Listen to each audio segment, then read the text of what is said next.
these next three chapters, 36, 37, 38. 36 is essentially the closing, the end of Jacob's tale. I'm not saying he was on the evolutionary scale and he had a tail. Spelled it correctly. But things in Jacob wrap up. 36 provides a closure to what was going on in his life. 37 covers the promise implicit in the blessing of Isaac that was a non-blessing to his firstborn yet secondary son, Esau. And then 38 will just leave us going, huh? And that's where we get to have a cliffhanger, because that's the fun part. All right. Jacob's tale closes down, and we get this mini colophon, an account of Esau. Well, know who Esau is at this point, just having read through. Firstborn son of Jacob, secondborn priority in the eyes of God. And as this, I'm sorry, that was too slow. I'll try to be quicker next time. But we have this account of Esau that's related for us in 36. Jacob has been set into his context. He is fully invested as a patriarch now. Esau, we now get the completion of his side of the world. This is a demonstration not only of God's faithfulness, but his faithfulness to what he says. Remember with Rebecca's pregnancy, there was this tussle going on in there. And she said, the text tells us, she inquired of the Lord, God, what's going on? His reply was telling, 2 nations are within you, and the older shall serve the younger. He said a couple other things, but that set the stage. Now we come down to Jacob has been rather finely and intimately detailed in all of his goings-on. He fled to the north, he got married, got a concubine, and then he got really wealthy. Then he came back, and then he had that confrontation with his father-in-law, followed on the heels by that confrontation with his brother. God superintended it all, and while not smooth and clear as glass, it is no longer troubled water between the two. Now Esau gets his mini-tale. Notice Jacob took 11 chapters. Esau gets 1, and not the entire thing. He and his people move. Jacob makes it clear we're not going to live as close brothers. And he moves across the Jordan, and Esau moves south and east of the Dead Sea. Just like Abram and Lot, they looked and realized already our herdsmen are having a clash because there's no room anymore. Our people and our critters are too numerous. We're bumping into each other every time we turn around. It's like some kitchens I've worked in over the years. So, they moved apart. Then we get these descent lines tracking out of Esau. They intermarried primarily with the Ishmaelites. I realize this is a fade to gray background, but remember with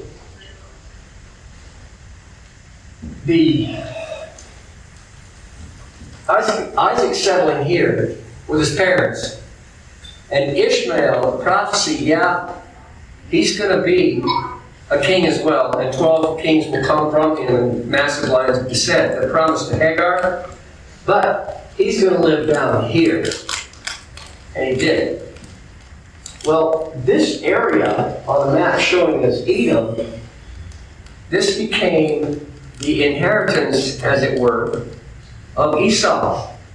Well, they're right through the heart of Ishmaelite territory. It's kind of natural if they want to keep the bloodlines, at least in the family, a lot of intermarriages with the Ishmaelites.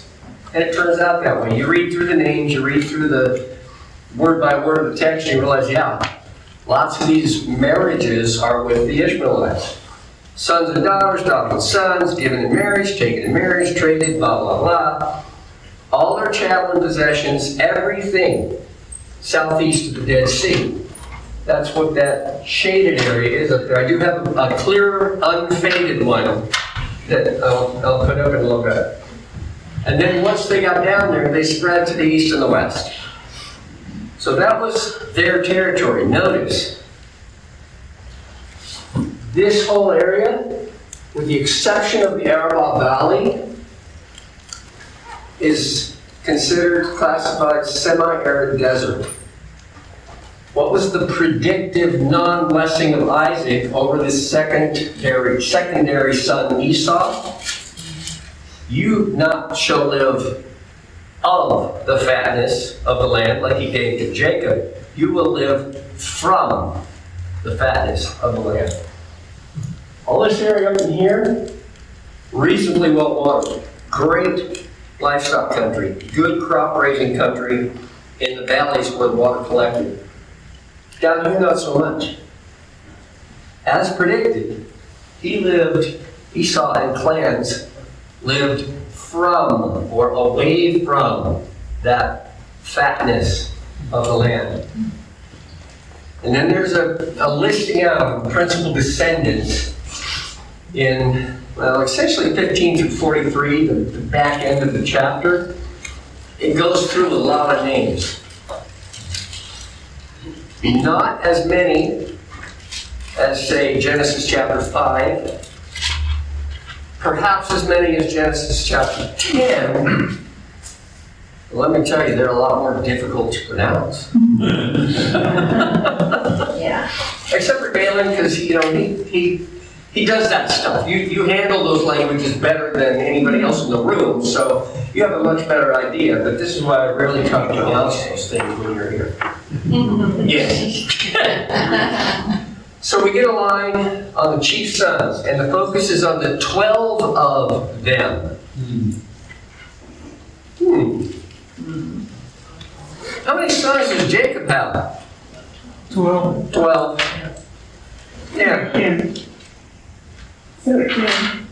13? Including Daniel. That's not a son. That's Son. Is this an Indonesian thing I don't know? Yeah, well. Gender choice didn't exist then. Perhaps identity. But as Jacob becomes Israel, Esau morphs into Edom. No longer just a personal tribal ID, but a national named ID. Family into the tribe, then a tribe into the nation. Lots of families and nations and tribes listed. Becomes the nation of Edom. Again, as promised by Isaac's non-blessing. Yeah, you're going to be fruitful, you're going to multiply, but you're going to live far from the best of it. But you're going to be a big group. Kings, tribal chiefs, leaders of city-states, all of them are listed out as descended from Esau. And here's a better look at that map. In full color. Jacob is off the map here at the moment. because he's up near Shechem, which is 60 miles north of Jerusalem, which would be, off the map. But this is the area that became known as Edom. And we're told several times he moved to the region of Seir. Named after this mountain here on the southeast mountainous terrain in the Dead Sea area. Apparently you can go up there, and it's a spectacular view thing. One of the things I find interesting and kind of unexplained is, okay, for 20 years Jacob has been off someplace else, and Esau has been living on the old homestead, Abraham and Isaac's area. Jacob comes back, and Esau has to move. It seems strange. It's a head scratcher, isn't it? Yeah. He lived there relatively peaceably. Text doesn't say why. Prophecy did. There was an internal compulsion that he was going to live on this side, away from this area here, which was the traditional region of Abraham and Isaac. And that's their claimed area. But it is kind of a things that make you go, moment. He had all that before him. Why didn't he put his foot down?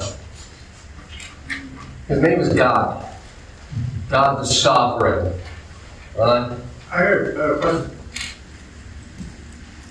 Israel was only the size of New Jersey, according to all the news. Roughly. Yeah. And on top of that, there was 12 sons there for Abraham and Isaac, or whatever. The 12 wives, and the Ishmaelites had 12 tribes. You're supposed to have all the people in the world to keep, whatever. Yeah, you see Israel, and not everybody, all Jews live in Israel, but you see all the nations surrounding it, plus it seems like the Ishmaelites outnumber the Israelites to a whole bunch. They do. They have. They will. And then you read, what is it, Zechariah 14? And all the nations gather at the doorstep of the children of God. Necessary. Not for God, but for the arrayed powers of the earth to hit them all at once. If they had to go search them out, it'd be a long war. But then when God says, go, and they gather at the doorstep of Israel, the war goes for a while, and then some guy comes down. White clothes, white horse, sword in his mouth, the whole thing. And he says, done. Wham! It's over. Yeah. There's a reason they outnumbered him. God has always held, it's not a term that's even introduced yet in Scripture. After the confrontation of Elijah and the prophets of Baal, indirectly confrontation with Ahaz's wife, Jezebel. Ahab's wife, excuse me. Not the white whale, but Jezebel. Then God introduces this term scripturally, I shall always have a remnant. And then it grew in significance as a theological term. There will always be a remnant that does not bow the knee to anyone but the Most High God. He actually put a specific number on it in 1 Kings 19 for Elijah. There already had 7,000 who have not bowed the knee to Baals. 7,000 in a 2 to 3 million nation? Oh, huge! Yeah, let's take them on. 9. But we're dealing with a sovereign God, and that's what's here. Like Dave said, why Why didn't Esau just settle? He couldn't. He couldn't. He was to live at enmity with his brothers. Enmity means there's constant friction. You reduce that by moving away. What a coincidence, huh? Not so much. Let's move off Esau. The final, and I use the term chapter loosely, from 37 through 50, the last true chapter of Genesis, if you're going by literary declension. The rest is the story of Joseph. What becomes, what is so special about Joseph? Because when he's introduced, this is a shift in focus. It's been sweeping. Abraham, single family, enlarged family. Isaac, smaller family.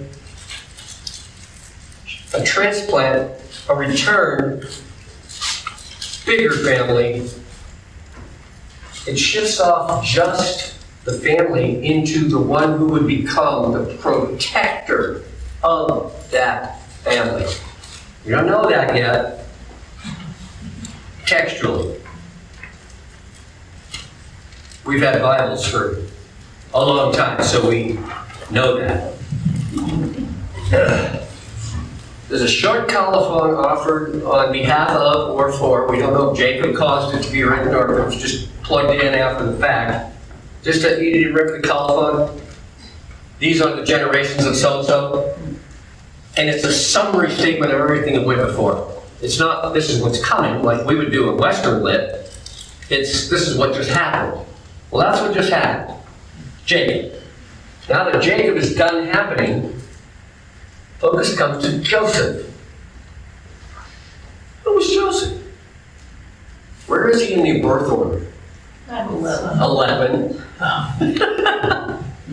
It's like Reuben. I can't even see you down there. In the inheritance line especially, according to the laws of the day. But where did he come from? The favorite wife. The favorite wife. Oh my. Firstborn son of the best wife. How did Jacob grow up? Any favoritism in his house at all? No. Yeah, kind of. If you look at the dictionary under favoritism with children, there's the picture of Isaac's family. So he's out at 17 years old. The text actually tells us he's 17 years old, which is not even close to an adult. Still a punk kid, particularly in the eyes of his brothers, some of whom were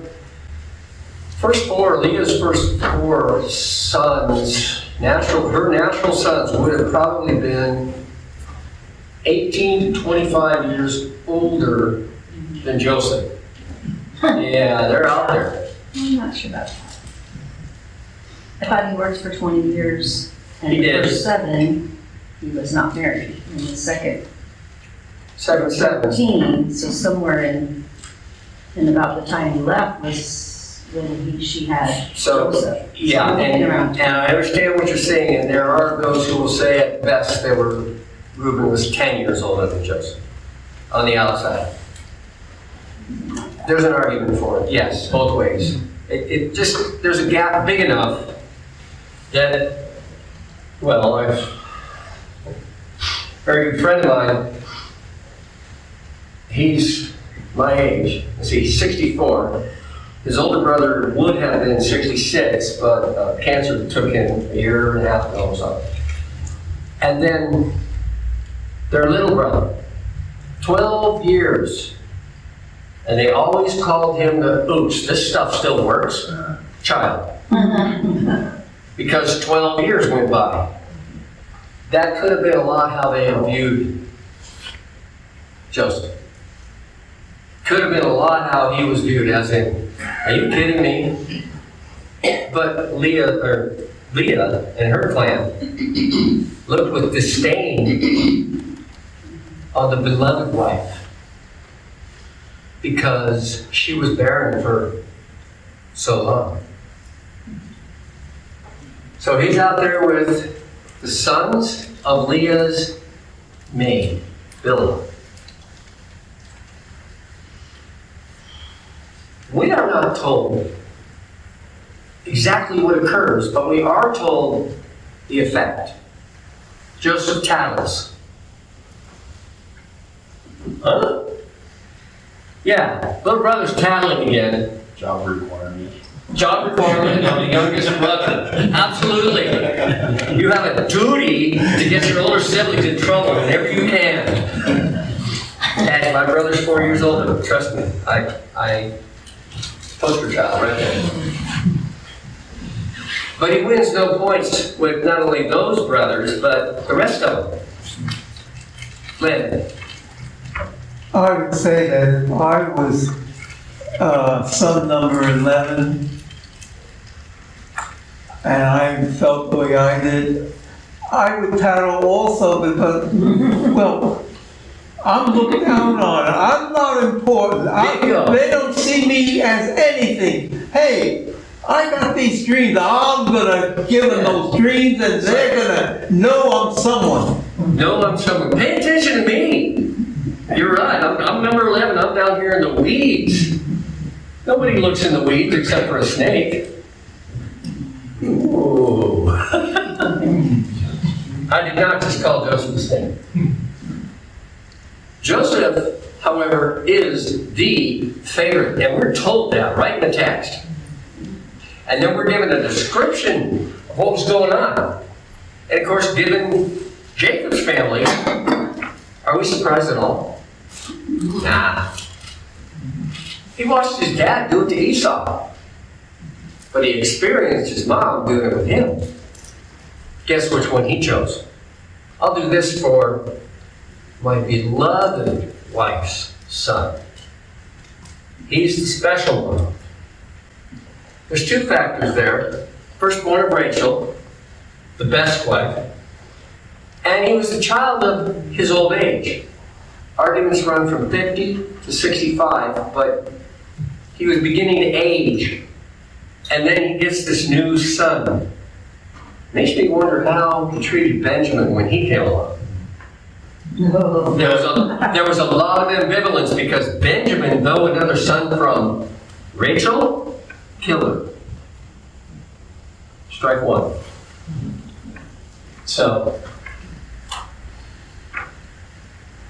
Jacob then bestows this significant robe or cloak.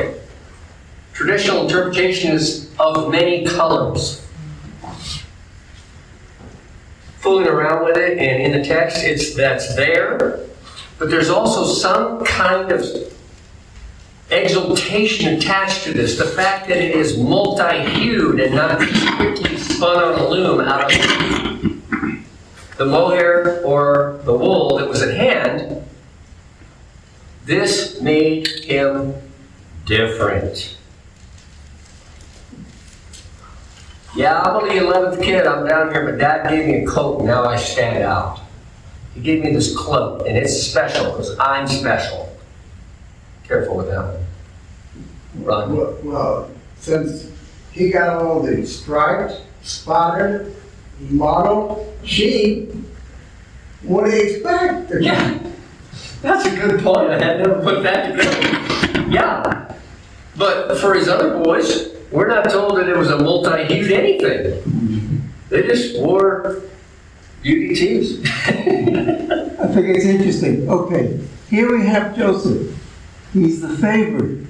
So he's favored by Jacob. But now he comes and he lets people know he's favored by God. And this is a real sticking point, isn't it? Yes. Because in the very next piece of the text, There's an obvious special status on Joseph. His brothers hate him for that. And we're told they hate him for that. That's not a marginal note. That's not an extrapolation from the text. They hated him for that. They couldn't even talk to him peacefully. Probably just a daily greeting was a sneer. Maybe an elbow. Maybe a foot hooked out trying to trip him so they could laugh. Anything to bring this kid down a peg. Then God comes in. Uh-oh. Remember how God came in with Laban? Laban's pursuing Jacob hot. He's going to get it all back. And God says, walk carefully. Laban did. He did not get his way. Even went so far as to create a treaty that says if either one of us crosses the stone for harm, may God wipe us out of the spot. Harm intended for the other, that is. In his late teens, Jacob begins to dream. Joseph. Yes, Jacob had a dream. yes. He had more than one dream. Thank you. All these J's are throwing me off. I mean, I'll be lucky if I don't get my own name in there. You see what this is? That's a traditional method of using a handful of sheaves of shorn grain, twisting, and then making a quick knot to tie them off into a sheaf. And then they would lean several sheaves together, and then they would stand. And then after the whole field, this is breaking way. No modern combines. You hold your arm here, you go down low and you catch it, and you swing as sharp a side as you get, and it all falls into your arm. When it gets to about here, you grab that handful, twist it off, loop it around, tie it, and stand it on the bundle you've got building. When the whole field is done, everybody goes back through, picks up these bundles and throws them into a cart, or packs them onto a donkey, and they take them into the barn. And then when they've been in the barn for long enough, then they take them out to the threshing floor and beat on them. They use what's called flail. I didn't prep any of that, so there's no picture. I apologize. Maybe someday it'll happen when we get to Judges chapter 6. Anyway, dream number 1. Hanging out in the field, harvesting the grain with his brothers. Doing this.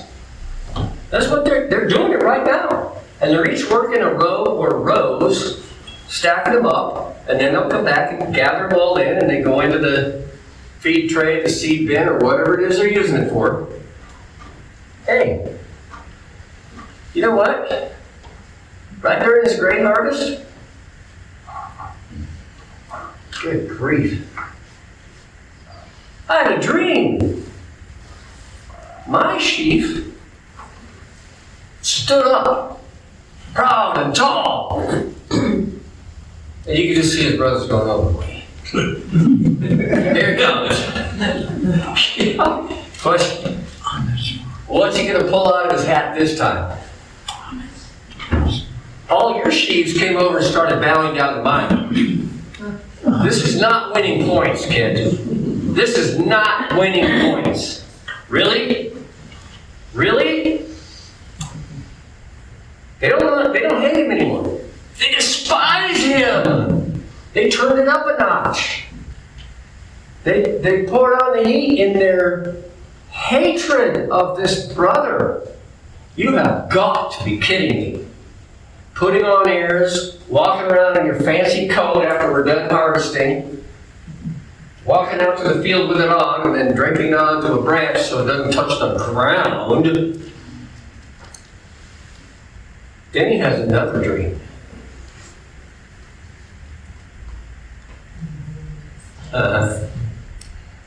This one is a little more universal, if you'll allow me to use the term. Dream 2. It gets a lot worse. The sun, the moon, and coincidentally 11 stars are bowing down to Joseph. Yeah. Wasn't that a fun family meeting? Probably right after the grain harvest, they're all sitting there before they have to get to the next big task. Having a meal, and Joseph pipes up from the foot of the table, hey, guess what? Oh, no. Well, Do you think Joseph was telling them about these dreams because he think that they would find something about him that they would like? Or, I don't see that's kind of hard to imagine, isn't it? Yeah, I'm just curious what Why on Joseph. earth would you open your mouth? He's a teenage boy. He's just... What's a filter? Yeah, he's a teenage boy. He's also, like Leonard was saying, he's been at the bottom of the heap. He's been the overlooked kid. Long time. 17, 18 years. Yeah. Had a dream. Oh, golly. That just dropped that. What's that Disney film? Rapunzel.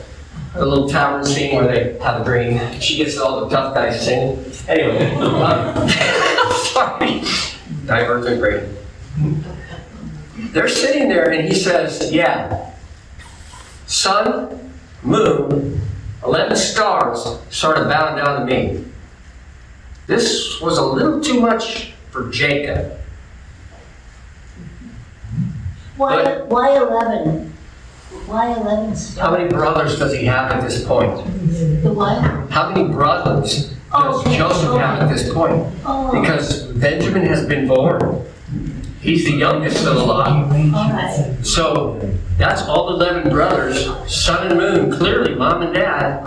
Okay. In their little universe, that's everybody important. But he sashays out at dinner, hey y'all, I'm gonna rule over all y'all. Well, in the Appalachians, if you don't say all y'all, it's just one person. All y'all. All y'all, yeah. If you say hi y'all, you're talking to one. If you say hi all y'all, it's everybody. Yeah, it's country speak at its best. Jacob. from up at the head of the table. Really? Really? You're gonna rule all of us? The text is very clear. The brothers, it's jealousy. Jacob. I've seen this before. We're told that Jacob, sorry, I went too far. Jacob, text tells us, kept his mind on this. Or kept this in mind, or put it in reserve. Very similar to the Greek wording after Mary was told, and she pondered these things in her heart. Meaning it never left her. She was always aware of what had been said about this life that would develop in her. Similar thing, Jacob. You think you're gonna rule us all, huh? But then mentally he sat back and thought, I wonder. And he held these statements inside of, I had a dream. Angels going up and down the staircase. And God appeared at the top. And he told me some amazing things. 14 to 15 years later, I had another dream. Jacob, it's time for you to go home. So this didn't fall on a scoffer's heart in Jacob. His brothers, he's toast. He's done. We'll write him off. He's an idiot. With delusions of grandeur, of course.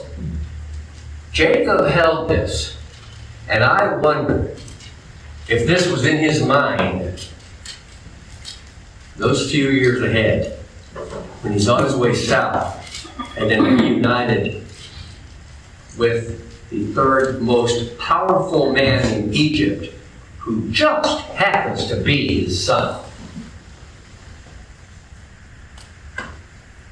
Came true. 100% came true. Excuse me, you said third most powerful? The Pharaoh was the first most powerful. The level right between the Pharaoh and Joseph was the high priest, Okay, the priest of reign. all right. He had more more clout, thank you, wonderful word, over the people. But Joseph held the power of life and death over them. With the exception of Pharaoh, nobody was more politically and socially powerful. But the high priest fit up there. That's the line I didn't. And that's the one, yeah, that's where that came from. Sometime later, the oldest take the shot, the oldest take all the critters north. Okay, it's normal. You graze out a certain point, or you graze it to a certain point, then you move them all. Because if you let sheep go, they take it down so tight it doesn't regenerate. Goats leave a little more. Cattle leave a little more. It always recovers. Sheep, it's like those cartoons of somebody going over something with a lawnmower. Flintstones. What's that? Flintstones. Flintstones. Yeah. They, Just another question. When Joseph tells this story, and Israel responds to it, he says, "Shall I and thy mother and thy brethren come to bow down before thee?" I thought by that time Rebekah had passed away. He was talking about Leah. Rachel had died. I mean- Leah is still there. So most of our textual critics will say that was the umbrella of parenthood. Because Leah was still principal wife, now principal wife, because there was no competition, and only the two concubines were left as far as that went. So most of them say this is an inclusive statement that says, you really think the parents are going to bow to you too? Leonard? It's interesting. Jacob, he admonishes Joseph, but then, I wonder. Yeah. Corrected him at the table or at the meal or under the awning, wherever they were sitting at the time, where all of them happened to hear that. He corrected him or challenged the statement. Perhaps that's better. He didn't so much correct and say that's not going to happen. He said, you really think that is going to be? But you're right in that the text tells us he held it all inside. He took note of it and kept it. So, yeah. And like they said, Mom, she was dead. They buried her several months ago before they got this far south. And there's a new in the family, He couldn't really hate his brother because he had a clue. But, yeah. And then we come to this little episode of, a little bit further down, they grazed them here, now they move them north, up into the area of Shechem. Enough water, enough pasturage for everything they had. They were known to the Shechemites. Well, they didn't exist. For some strange reason, somebody wiped out most of the Shechemites. But the people around, yeah, they knew who these guys were, and they're not going to hassle them. Jacob, Israel says to Joseph, go on up there, see how everything's going, and then come back and give me a report of the state of the nation, so to speak. This is an odd insert. Textually, it doesn't fit. He has received a parental desire expressed.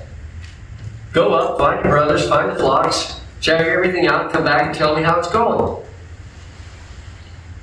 Here I am. Huh? Wasn't he just talking to you?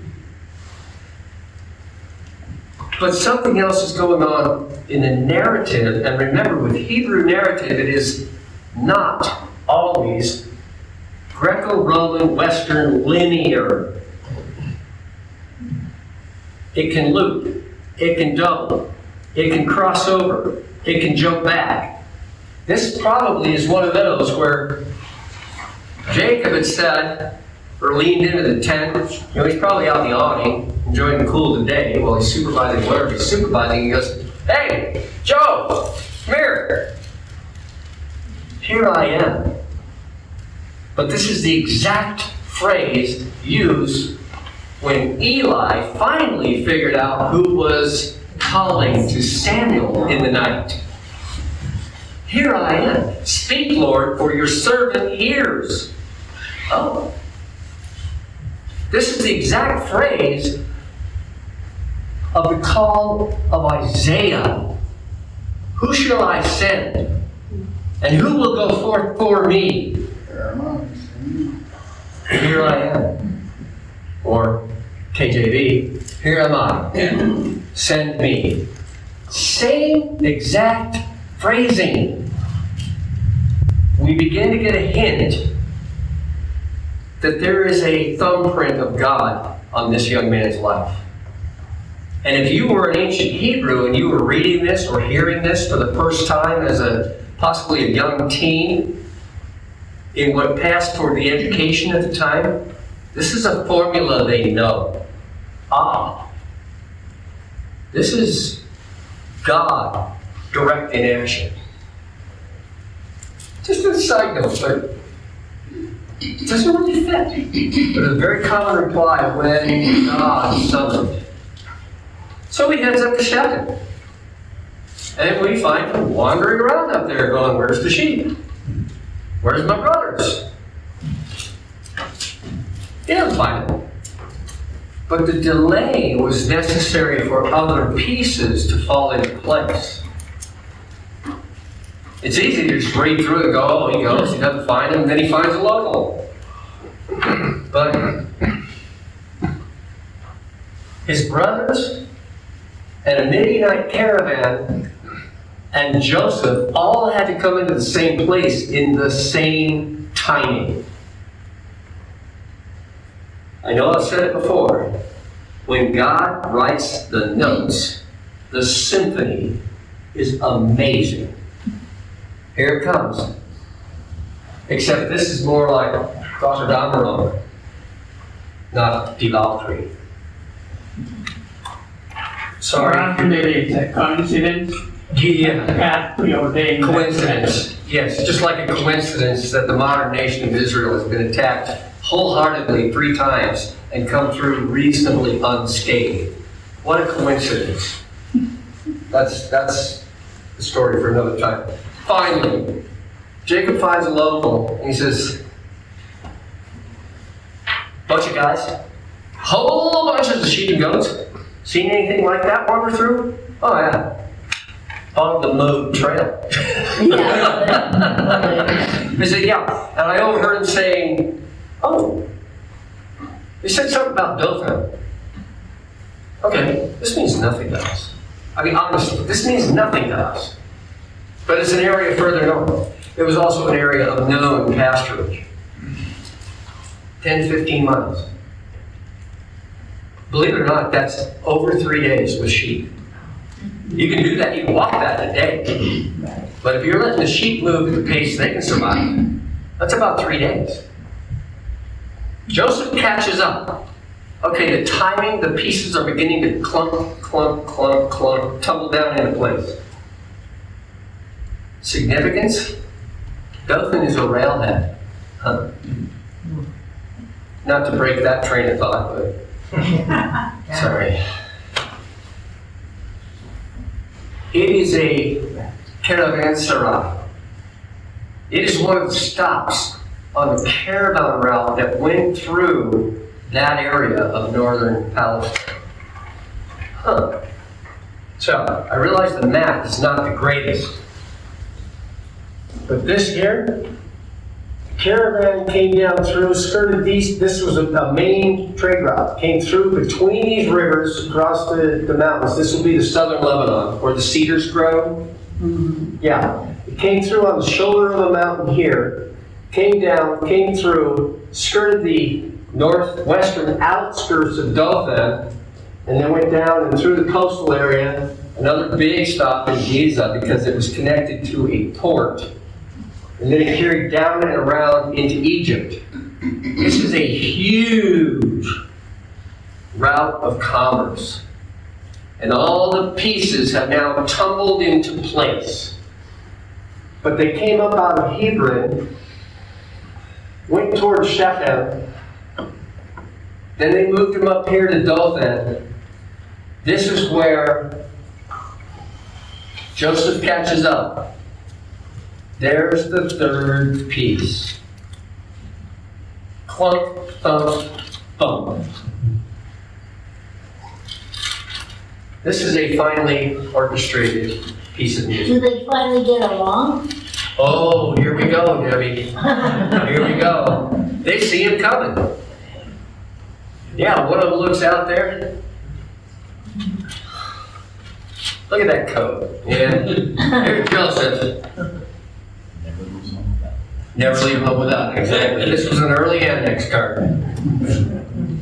Special road made that easy. He was identifiable at the distance the human eye could notice and recognize a human being. Excellent. If we act fast, we can kill him. Exactly. Teach me to shut up. No, but you see, but you had exactly the right timing on the question. Is this going to be a reconciliation? Yeah. Are they going to figure it out? Nope. The only thing they're going to figure out is how do we get rid of this kid? How do we get him out of our hair? He should have thrown that robe away. That's too much of a. That would make way too much sense, but you're right. Lose the robe, he can get close. But he's the special one of his father. His daddy had that made for him. Yes. You think he's going to toss that on an idle limb? No way, Jose. That's like, you know, Right. on your 18th birthday, your dad pulls you aside and says, "This is the pocket watch my granddad gave me, your granddad gave me, and I'm now giving it to you." You're not going to walk by the first trash can and toss that just because it's unique, right? So this was a special thing, but it betrayed it. Remove this inconvenient pest from our lives. Here's our chance. Nobody's here. Dad's not here. None of the family retainers are here. They're out with the sheep. They were gathering back in. This is probably toward the end of the day because they're about to have their evening meal. Good. We can get rid of him. Reuben. Yeah, he's pulled some boneheaded moves, but he's the oldest. He takes the responsibility role and puts it on. How about we don't kill him? Still respected his dad, because he knew what would happen. He knew what would happen. Why don't we just capture him and throw him in this empty pit over here? Most likely a desert cistern used for catching rainwater. And then it could be raised out with buckets and transported where they needed it for storage. The text tells us, yeah, when he's in there, then I'll go back a little later and I'll release him and say, you know what's good for you, son? Get back home now. Don't wait for the J train. Get there now. So they grab him and they dump him in this empty cistern. Okay. All the pieces are perfect. Automatic question coming. Where did Reuben go? Because during dinner, this caravan arrives. They're probably watering the camels, stretching their legs, doing whatever it is they needed to do so they could keep going because caravans didn't stop for dark. They kept moving. It's like modern day trains. They don't stop for dark. They keep moving. Judah, hey, you see the 4-watt light bulb come on? Or the olive oil lantern. We can make a profit out of this. Twice. We can make some money, and we can get rid of the guy. And we don't have to kill him. 2 birds, 1 stone.